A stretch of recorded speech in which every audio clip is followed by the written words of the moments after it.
Generally આપણે રોજ શું જમવામાં બનાવવું ને તે ઉનાળામાં તો પ્રશ્ન થાય જ છે. તો આજની રેસીપી તમને બધા જ ખૂબ પસંદ આવશે અને પાચનમાં પણ ખૂબ હળવી અને પેટને ઠંડક આપે તેવી. તો સૌથી પહેલાં આપણે 1 નંગ જેટલી દૂધીની છાલ કાઢી અને તેના રફલી ચોપ કરી લેશું, મતલબ થોડા મોટા મોટા આપણે ટુકડા તૈયાર કરી લેશું અને પછી તેને આપણે કુકરમાં ઉમેરી દઈશું. હવે આપણે એકદમ સરસ દૂધીની સાથે કમ્બાઈન થઈ અને થોડું થિકનેસ આપે તેના માટે છાલ કાઢેલા 2 નંગ જેટલા બટેટાના પણ ટુકડા ઉમેરી દઈશું. જો તમે ડાયટમાં આ વેરાયટી લેવા માગો છો તો તમારે બટેટા ઉમેરવાના નથી. હવે 4 નંગ જેટલા ટમેટાને પણ ઉપરથી થોડો ડંઠળનો ભાગ હટાવી અને ઉમેરી દઈશું. 2 નંગ જેટલા મરચાં જે થોડું તીખાસનું કામ કરશે અને થોડો આદુનો ટુકડો લગભગ 4-5 ઇંચ જેટલો, જેના પર નાના ટુકડા કરીને ઉમેરશું તો ફટાફટ તે સોફ્ટ થઈ જાય. 2 નંગ જેટલી ડુંગળી, ગરમીની સિઝનમાં ડુંગળી છે તે ખાવાથી લૂ નથી લાગતી તો મેં ઉમેરેલી છે. જો કે તમે ના ખાતા હોય તો તમે સ્કીપ કરી શકો છો. 2 ચમચી થાય તેટલી આંબલી ઉમેરીશું. જો તમે આંબલી ના ખાતા હોય તો તમારે અહીંયા ખાટી કેરી મતલબ કાચી કેરી હોય 1 નંગ જેટલી તેના ટુકડા ઉમેરવાના રહેશે, અથવા તો આમચૂર પાવડર કે લીંબુનો રસ પણ ઉપયોગમાં લઈ શકો છો. હવે 3 વિસલ સુધી આપણે તેને બાફવાનું છે અને ગેસની ફ્લેમ મીડિયમ રાખવાની છે.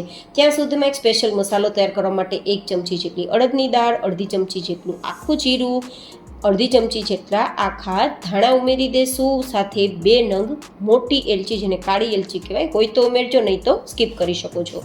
1 ચમચી જેટલા મરી અને લગભગ 1/4 ટીસ્પૂન જેટલા લવિંગ ઉમેરીશું અને 2 ટુકડા તજના ઉમેરી દઈશું અને 1 નંગ લાલ મરચું જે સૂકું હોય તે ઉમેરી દઈશું અને લગભગ 1 થી 2 તમાલપત્ર ઉમેરી દઈશું. તમારા ઘરમાં જે સામગ્રી હોય તે લઈ શકો.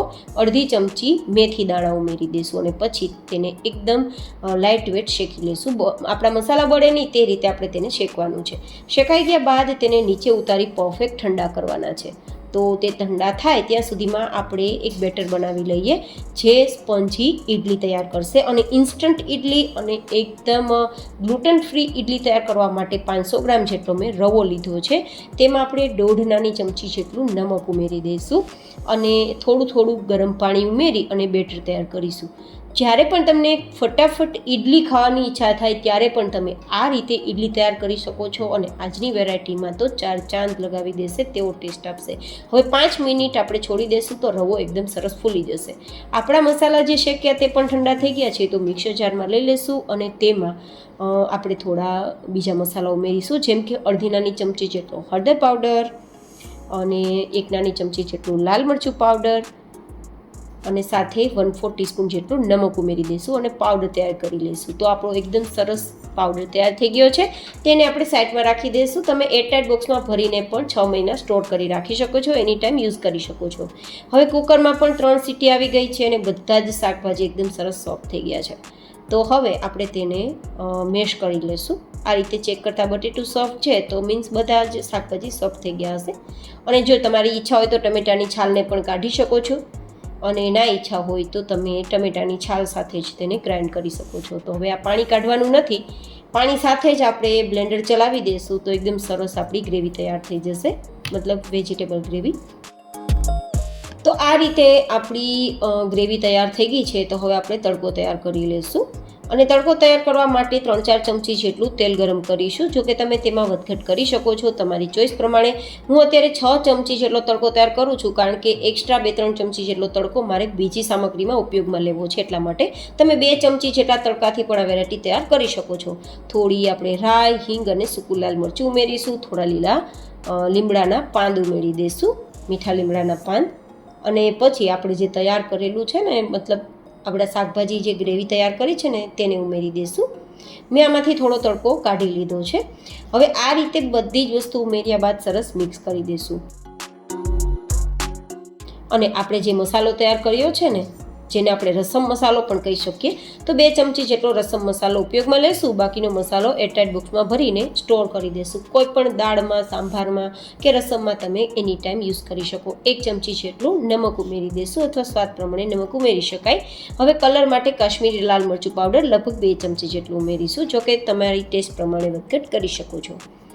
અને પછી બધું જ બરાબર રીતે આપણે મિક્સ કરી દઈશું. ગાઈઝ, ઘણીવાર આપણે જમવામાં શું બનાવવું ને ત્યાં નથી સમજાતું, ત્યારે આ વસ્તુ તમે જરૂરથી બનાવી શકો છો. કારણ કે ગરમીની સિઝનમાં દૂધી પણ અવેલેબલ હોય છે અને ટમેટાં પણ મળી જાય છે, બટેટા તો ઘરમાં હોય જ છે, આદુ મરચું પણ હોય છે. હવે આપણે અહીંયા ખટાશને મેન્ટેન કરવા 1-2 ચમચી જેટલો ગોળ ઉમેરીશું. કારણ કે આપણે આંબલી ઉમેરી છે ને, તો આંબલીની ખટાશ હશે જ, તો એને મેન્ટેન કરવા ખાંડની જગ્યાએ જો ગોળ ઉમેરશો તો વધારે ટેસ્ટ સારો આવશે. હવે 2 કપ જેટલું સાદું પાણી ઉમેરીશું, મિક્સ કરીશું અને ઉકાળી દઈશું. 10 મિનિટ પછી આપણી આઈ થિંક અને રસમ જ નામ આપી શકાય, પણ વેજ રસમ કહી શકાય. કારણ કે રસમમાં પણ થોડી દાળ ઉમેરે જ છે લોકો, પણ આપણે નથી ઉમેરેલી, તો વેજ રસમ આનું નામ કેવું રહેશે એ મને કોમેન્ટમાં જરૂર બતાવજો. તો આપણી રસમ તૈયાર થઈ ગઈ છે, તેમાં ધાણા સ્પ્રિંકલ કરશું એન્ડ ધેન નીચે ઉતારીને આપણું રસમ તૈયાર છે. હવે આપણે તૈયાર કરીશું ઇન્સ્ટન્ટ ઇડલી, જે આપણે રવો પલાળ્યો છે ને તેમાંથી. તો સૌથી પહેલાં આપણે કડાઈમાં પાણી ગરમ થવા માટે રાખ્યું છે. હવે તેને ઢાંકી દઈશું તો ફટાફટ તે ઉકળી જશે. ગેસની ફ્લેમ હાઈ રાખી દઈશું. જે સ્ટીમર પ્લેટ છે, મતલબ ઇડલી સ્ટેન્ડ, તેમાં થોડું તેલ લગાવી દઈશું, ગ્રીસ કરી દઈશું એન્ડ ધેન આપણે આગળની પ્રોસેસ કરીશું. ગાઈઝ, આ વેરાયટી દરેક વ્યક્તિને પસંદ આવશે, વ્યક્તિ નાની હોય કે મોટી હોય, અને ફટાફટ પણ બનશે. શું જમવામાં બનાવવું તે પ્રશ્નનું સોલ્યુશન પણ થશે. અને આમાં દૂધીનો ઉપયોગ કર્યો છે ને, તો પેટને ઠંડક પણ આપશે. સાથે રવો પણ ગ્લુટન ફ્રી હોય છે ને, તો એકદમ હલકું ફૂલકું તમને ફીલ થશે. તો આ રીતે આપણે હવે રવાનું જે બેટર તૈયાર કર્યું છે ને, તેમાંથી 1-2 ચમચા જેટલું બેટર લેવાનું છે. મતલબ જેટલી આપણે ઇડલી તૈયાર કરવી હોય એક જ વારમાં તેટલું આપણે બેટર લેવાનું. તેમાં 1/4 ટીસ્પૂન કે 2 ચપટી જેટલો ખાવાનો સોડા ઉમેરવાનો અને ઉપરથી વિનેગર અથવા તો લીંબુનો રસ ઉમેરીશું. કારણ કે રવો પલાળતી વખતે આપણે ખટાશ નથી ઉમેરેલી, તો જરૂરથી લીંબુનો રસ અથવા વિનેગર 2 ચમચી જેટલો ઉમેરી મિક્સ કરી દેવાનું. તો એકદમ ફ્લફી અને એકદમ જાળીદાર, ખૂબ જ સ્પંજી, એકદમ રૂ જેવી પોચી તમારી ઇડલી તૈયાર થશે. હવે આ રીતે બેટર તૈયાર થઈ ગયું છે, તો આપણે જે ઇડલી સ્ટેન્ડને તેલથી ગ્રીસ કર્યું છે ને, તેમાં અડધેથી થોડી ઉપર સુધી ભરીશું. ફૂલ નહીં ભરીએ, જેથી તેને ફૂલવામાં સ્પેસ મળી રહે. હવે આપણું આ જે સ્ટેન્ડ છે ને, તેને આપણે ઉકળતા પાણીના સ્ટીમર કુકરમાં મૂકી દઈશું. જ્યારે પણ પ્લેટ મૂકીએ ને, ત્યારે પાણી ઉકળતું હોવું જોઈએ, ગેસની ફ્લેમ હાઈ હોવી જોઈએ અને ઢક્કણ ઢાંકેલું હોવું જોઈએ. તો 5-7 મિનિટમાં જ આપણી ઇડલી તૈયાર થઈ જશે. 5 મિનિટ પછી ઇડલી ઉપરથી ફાટી ગઈ છે, મતલબ સપાટી ફાટી ગઈ છે, તો લગભગ ઇડલી કૂક થઈ ગઈ છે, કાચી નથી, બરાબર ફૂલી પણ ગઈ છે. તેમ છતાં એકવાર ચપ્પુથી ચેક કરી લેવું. આપણી ઇડલી કૂક થઈ ગઈ છે, કાચી નથી, તો તેને નીચે ઉતારી લેશું અને તેને 1-8 મિનિટ માટે ઠંડી થવા છોડી દઈશું, જેથી ડિમોલ્ડ કરવામાં તે ભાંગી ના જાય કે તૂટી ના જાય. તો થોડી ઠંડી થઈ ગયા બાદ આપણે આ રીતે ચપ્પુથી તેની કિનારીને અલગ કરશું ને, તો ફટાફટ ઇડલી બહાર નીકળી જશે.